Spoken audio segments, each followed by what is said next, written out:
endless scrolling, sudden self-doubt. What if that voice isn't yours?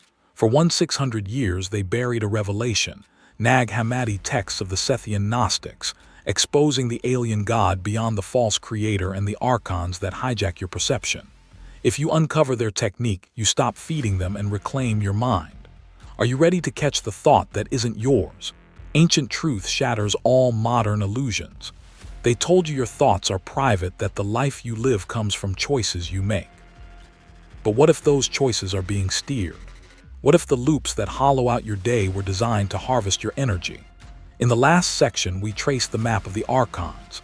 Now you discover how that map shows up in your morning routine, your late-night scrolling, and the tiny scripts that hijack your attention. Today you'll see how doom scrolling spikes fear, how impulse chasing never fills you, and how intrusive inner voices drain you, until you either stay unconscious or wake up to reclaim your mind. The core idea is simple: attention is currency, and something outside you profits when your attention fragments. Think of it like a phone on low power mode. Every app that runs in the background eats battery. Doom scrolling is a hungry app. Impulse chasing, shopping chasing like endless novelty is another. Intrusive scripts, "I'm not enough, I must respond now," are tiny processes that steal power without you noticing. The Sethian and other Gnostic texts found in the Nag Hammadi library describe invisible rulers who feed on human confusion and distraction. Think of those texts like an old user manual. They name the mechanic. Apocryphon of John and the Three Steels of Seth show a picture of forces that don't chain you with metal, they hook into your habits, and habits become the harvesters. This is why the ancient warning is still true 600 years later. The mechanism didn't vanish, it evolved. Here, that's what that looks like for you in plain terms. You open your phone for one quick check, and 30 minutes later you're hollow and anxious. You jump on a sale, and for a day you feel better, then the craving returns. You rehearse a fearful line in your head and your work focus collapses. Each time you react instead of choosing, you give away energy. If you stay unconscious, this becomes chronic distraction, emotional exhaustion, and outsourced agency. Other people, algorithms, and old scripts steer your life. You lose clarity and the sense that decisions are truly yours. But if you wake up, you reclaim attention. You feel sovereignty return. You notice your thoughts as events, not mandates. You experience less reactivity, more calm, and the space to direct your energy where it matters. Ancient teachings even hint that a critical mass of people remembering. Some texts evoke numbers like 144 as a metaphor for many awakenings, shifts the wider field. You begin to see patterns instead of being pulled by them. You realize how small practices stop the drain, a pause before you scroll, a hand on your heart when anxiety spikes, a 3-breath reset that withdraws your energy from the feeding loop. So how do you practically break the spell without fighting shadows? You don't wrestle thoughts. You change where you put your attention. In the next section, you'll learn the simple, repeatable practices the Sethian map points to, tools that let you starve the harvesters and reclaim the quiet core that the archons cannot touch. What if the voice that drives your fear, your anger, your endless scrolling isn't yours? What if, like the Sethian seekers writing in the Nag Hammadi scrolls, you're living inside a subtle theft of attention that's been running for 20 years or more? In the last section, we saw the architecture of that theft. Now you discover the liberation method, a short, practical Sethian-inspired protocol that stops feeding the trap. In minutes, you'll learn 5 steps you can use to reclaim your energy, and why withdrawal of consent beats fighting every intruder thought. Start with one clear concept: attention is currency. Think of it like a leaking bucket. Every intrusive impulse is a hole. If you stop pouring water in, the bucket stays fuller. Notice the voice is the first plug. When an intrusive thought arrives, label it, "not mine," before you judge it. That tiny label breaks the automatic buy-in. Think of it like naming a storm on the radio so you don't run outside. The ancient texts teach a similar distancing. The Gnostics instruct you to recognize false voices so the true spark can surface. This is why watching your inner narration matters. Next, breath and return. Take 3 slow heart-centered breaths, palms to heart, deliberately drawing attention inward. This cuts the energetic hooks that feed the storm. Think of it like pulling a plug on a device that's draining your battery. Choice point is immediate at the end of those breaths. Redirect to a chosen anchor, a task, a person's face, a phrase, or your breath itself. You don't argue with the storm, you steer the ship. Remembrance is daily practice, 10 minutes of stillness each morning to sense the spark beyond, thought, the small, untouchable presence the Sethians describe. Fast from feeds is tactical time box media to starve the loop. Set to 20-minute windows, 1 social media fast day per week, or a phone-free morning. Withdrawal of consent means you stop fueling the harvest. Here, what this means for you right now. In 1 week of doing, notice the voice 3 breath returns, choice point anchors, a 10-minute daily remembrance, and a fast from feeds day. You begin to see real shifts. You feel less pulled by rage or comparison. You discover pockets of energy you used to spend on reactivity. You recognize the difference between a thought that wants attention and a thought that is you. Practically, your mornings are calmer, you sleep better, work sessions lengthen before distraction strikes, and you stop doom scrolling into the early hours. You realize small decisions no longer snowball into drained afternoons. Keep momentum by treating this like a skill, not a crusade. Start with 1 trigger: morning coffee, a notification chime, or the minute after lunch. Use a simple cue: right arrow, 3 breaths, right arrow anchor routine. Journal 3 quick notes each evening: what thought you labeled, not mine; what anchor you chose; 1 calm moment you reclaimed. Share progress with 1 other person, or set a weekly 15-minute check-in. Gradually expand your fast from feeds windows from 20 minutes to hours. Next, we'll explore the deeper Sethian idea behind consent, how the archons of attention lose power when you simply stop agreeing to the story, and what happens when enough people remember. You begin to see how this small weekly practice scales into real freedom. They told you freedom is automatic, that your thoughts are yours. But what if you're waking up to a different truth? In the last section, we trace the archons' pattern. Now imagine the day after their grip loosens, the post-archonic baseline. You discover a quieter mind, longer focus windows, and choices that feel authored from within. Today, I'll show you what that looks like in the near term, why ancient Sethian texts like those found at Nag Hammadi point to the same result, and how you can begin the experiment this week. The core idea is simple: the archons feed on scattered attention. Think of your mind like a radio with static. When the static drops the music, your inner signal comes through clear. This is the post-archonic baseline. Think of it like clearing dust from a lens. Once clear light pours through and you see color again.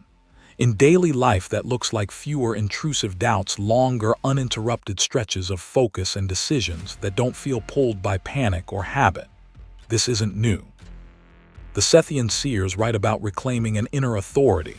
The same reclamation echoed in the Apocryphon of John and the 3 steels of Seth texts, hidden for 600 years, and rediscovered to remind us that practice, not theory, breaks the spell. This is why the old teachers measured progress in small, steady recoveries of attention, not in grand visions. You begin to see how each reclaimed moment weakens the harvest the archons rely on. Here, what this means for you right now. When you face a notification, you don't reflexively dive in, you feel a pause. When doubt rises, you notice it as an object, not as your ruler. You finish a task without your mind wandering every 5 minutes. Specific example: instead of doom scrolling for an hour, you close the app, breathe, and return to your work, and you feel the difference. That difference grows. Over 7 days, you'll practice 3 simple moves. 1. Catch the uninvited thought. 2. Place your attention back in the body with 3 slow breaths. 3. Withdraw energy from the urge to react. Do this 10 minutes morning and evening. You'll likely notice quieter moments by day 3, clearer choices by day 5, and decisions that feel authored from inside by day 7. The stakes are real: stay unaware, and the loop runs. Choose to practice, and you start shifting a timeline that Sethian sources say has been bent for over 20 years. Ready to try it? Take the 7-day protocol challenge below, leave a comment with what you notice, and subscribe so you don't miss the deeper dive into the Sethian 5 seals and ascent practices next. Tomorrow, we break down the first seal and the exact cue you use to pull your attention back from the harvest. For now, a final test: the next thought you don't recognize. Catch it, name it, and politely refuse to feed it. You realize how powerful that small refusal can be. Have you ever been scrolling and suddenly a thought hits you? I'm not good enough, you'll never finish that. And it lands like a stray notification you didn't opt into. If you felt that strange automatic shame or doubt, you're not imagining it. In an age of non-stop feeds and engineered attention, your inner voice can start to sound borrowed. In this section, you discover the single problem behind that unease. An invisible system is quietly mimicking and redirecting your thoughts, and you're about to see how it works under the surface. Here's the main idea in plain terms: something out there hijacks the rhythm of your attention and then feeds on the energy your reactions create. Think of it like a radio station you didn't tune into. At first, it's a faint signal. Then it grows louder, and before you know it, your playlist is someone else's program. Think of your mind as a crowded room. A whisper starts in the corner. You turn toward it. The room fills with noise you never invited. That whisper is engineered to get a rise out of you: fear, envy, doubt. Because those feelings make you react, and your reaction is power for the system. For 20 years, ancient voices warned about this. The Nag Hammadi texts reveal a world where perception itself is manipulated, a hidden architecture of control that traps you in cycles of birth, death, and repeating thought patterns. The Sethian Gnostics described an apocalyptic technique that shows perception as a trap you can learn to see through. The point is simple: the disturbance you feel is not random. It follows a design. This matters to you right now. When you scroll and an intrusive thought arrives, you begin to see the pattern. It always hits at the same weak spots: your insecurities, your fears about status, your relationships. You don't just get distracted, your attention is being steered into stories that drain you. In practical terms, that means you buy things you don't need, you argue online in ways that make you angrier, and you chase identities that never feel like home.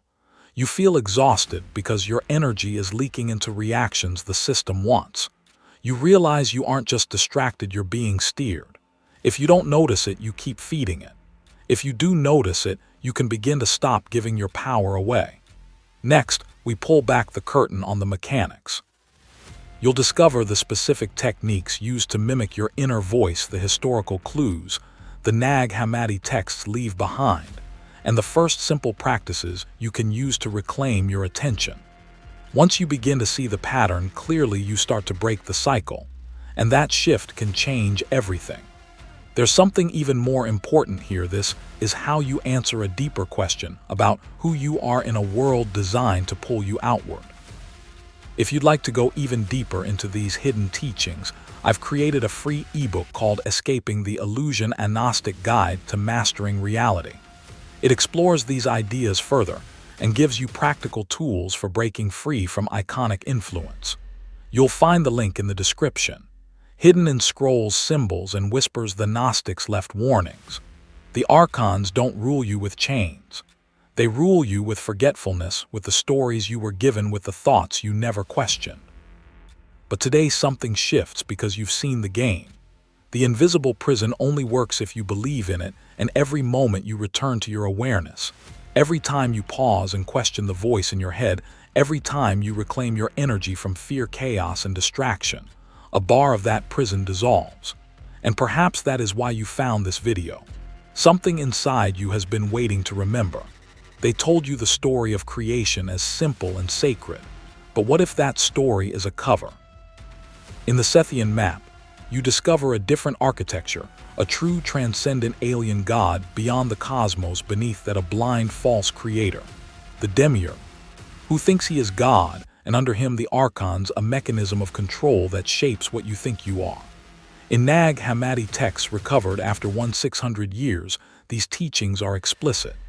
In other Sethian works like the Three Steels of Seth, you begin to see a cosmos built to hide the highest source, not reveal it. Now focus on the one mechanic that matters: imitation and intrusion. Think of it like a radio that can't make new songs but can play versions of the ones already in your head. The archons cannot create your soul, but they can imitate your voice. They slip into the space where you talk to yourself and whisper doubts, fears, and urgings that feel like you. This isn't metaphor. Sethian texts describe invisible rulers who insert thought forms and mimic your inner guidance to steer attention. In plain terms, a thought rises, you assume ownership, you act, and that action feeds the system. The Apocryphon and other Gnostic fragments lay this out in clear narrative form. A false creator sets up layers of rulers to keep spirit asleep, and those rulers work by echoing you back to yourself in ways that mislead. Here's what this means for you right now. When you get that sudden voice, you'll fail, they don't like you, don't try. You begin to see a pattern. You feel pulled into low-frequency states, shame, anger, anxious loops, and you recognize that those states cost you energy. You notice how social media arguments, endless scrolling, or thought spirals always return you to the same dead end. That's the archonic design in action: imitation that hijacks your attention so it can harvest your emotional charge. You discover that your inner critic is always you. You realize you can pause and ask, did I author that thought, or did it arrive uninvited? This shift changes decisions, relationships, even how you use time. If you keep letting those intrusions run you, you stay inside the invisible prison. If you learn to notice and withdraw attention, you starve the mechanism. So how did this map vanish? And how do we get it back? For nearly 20 years, these teachings were suppressed, burned, and called heresy. Fragments survived only in hidden codices and secret oral chains. Then in 1945, Nag Hammadi's jars returned a portion of that memory to the world. You discover it now as a recovered key. Today you can trace the path from hidden scrolls to practical methods, how the Sethians taught people to recognize the mimicry, reclaim their inner voice, and begin to break the archons' hold. You're about to learn the first steps of that forgotten method. There's more. The Gnostics knew that ancient wisdom isn't just poetry, it's a map you can follow. Nag Hammadi texts show that these forces aren't distant beings, but patterns you feel as pressure in your head and chest, cues you mistake for your own thoughts. Hidden knowledge reveals a simple truth: you can realize you're not the echo, you're the original. Modern science confirms in its own way that perception shapes reality. The archons exploit that by steering what you attend to. This is why you're here, to learn how to notice the mimic, reclaim your inner voice, and begin to dissolve the invisible bars. If you'll join me, we'll move from this recognition into practical steps, the first moves of the mystic method that asks you to remember who you are and withdraw your energy from the illusions designed to keep you asleep. The journey from diagnosis to liberation starts with a single breath, a single moment of noticing. You're ready to begin. You wonder what happens if a secret history is buried on purpose. In 1945, a farmer in Upper Egypt cracks open a sealed clay jar, and you discover 13 codices hidden for roughly 1,600 years. These Nag Hammadi codices don't read like polite church history. They shout a different creation story, a counter-narrative that upends the origin myths you learned in school.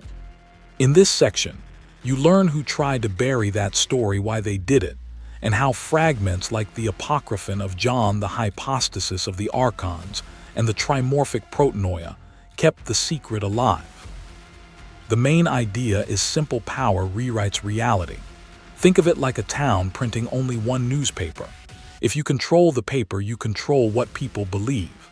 Early Orthodox authorities and their polemicists, heresiologists, act like that town paper. They label competing views heresy, ban books, silence teachers, and shape a single sanctioned cosmology that supports centralized authority. Why? Because the Gnostic texts offer a very different map of the universe: a false creator, hidden rulers, and knowledge that frees the individual.